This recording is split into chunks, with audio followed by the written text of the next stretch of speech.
Katy cooking channel मध्ये मी आपल्या सर्वांचे मनापासून स्वागत करते।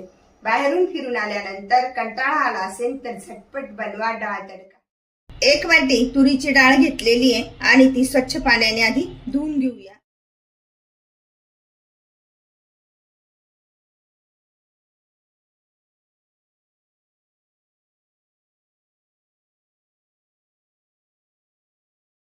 साईडला भात शिजत ठेवूया। मस्तपैकी हळदीचा आणि हिंगाचा मस्त वास सुटला, एकदम छान असा। असं वाटतंय की लगेचच हेच वरण साधं खाऊन घ्यावं, इतका सुंदर वास येतोय। डाळ थंड होईपर्यंत आपण भात लावून घेऊया। डाळीला तडके देण्यासाठी 1 चमचा तेल टाकून घेऊया। अर्धा चमचा जिरे, मोहरी आणि जिरे छान तडतडतायत तर त्यामध्ये टाकून घेऊया ठेचलेला लसूण, असा कढीपत्ता व्यवस्थित हलवून घेऊया।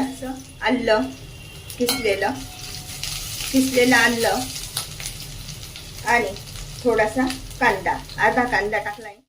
कांदा व्यवस्थित गुलाबी रंगावर छान असा परतला गेलाय तर त्यामध्ये टाकून घेऊया हा किसलेला टोमॅटो। अर्धाच टोमॅटो घेतलेला आहे, तो पण छान असा परतून घेऊया। अशा पद्धतीने केलेला हा डाळ तडका खूप सुंदर लागतो खायला। पाव चमचा हळद, आपण वरणात पण हळद टाकलेली आहे। छोटा चमचा, 1 चमचा लाल तिखट आणि 1 चमचा गरम मसाला, 1 चमचा धने पावडर आणि कांदा छान असा परतला गेलाय तर त्यामध्ये ही फेटून घेतलेली डाळ आहे ती टाकून घेऊया। मध्ये आपल्याला लागेल तितकं पाणी टाकून घेऊया। कुकरमध्ये पाणी टाकून जसं लागेल तसं त्यामध्ये पाणी टाकून घ्यायचं। चवीनुसार टाकून घेऊया मीठ।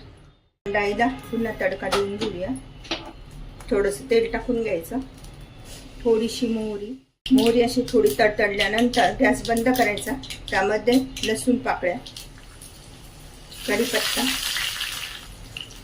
अर्धा चमचा तिखट आणि असा हा सुरसुरीत तडका डाळीवर टाकून घ्यायचा आहे।